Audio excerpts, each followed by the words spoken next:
এই মরিচগুলো যেভাবেই মন চায় মরিচগুলো খাওয়ার, আসলে ওই কাঁচা মরিচ সেরকম সেই স্বাদ,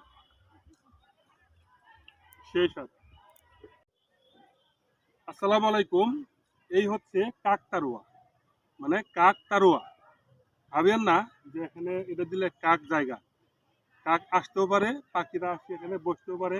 এই যে পায়খানা করছে, এখানে বসে আর পায়খানা করছে, দেখেন পায়খানা করছে।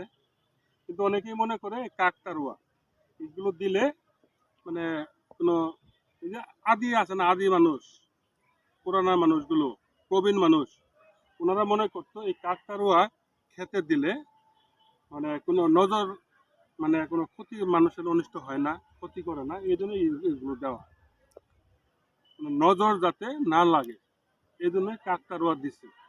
কিন্তু কাকের জন্য পক্ষী যেগুলা আছে, পাখি, এদের, এরা কিন্তু এখানে আসি বসে, এখানে আসি বসবে, আরাম করবে। আর এই যে মরিচ, এই মরিচগুলো যেভাবেই মন চায় মরিচগুলো খাওয়ার, আসলে ওই কাঁচা মরিচ সেরকম সেই স্বাদ, সেই স্বাদ। আসলে কি জানেন, এই দিকের মানুষ ঝাল মানুষ না, মরিচও কিন্তু ভালো মরিচ খাইতেছি।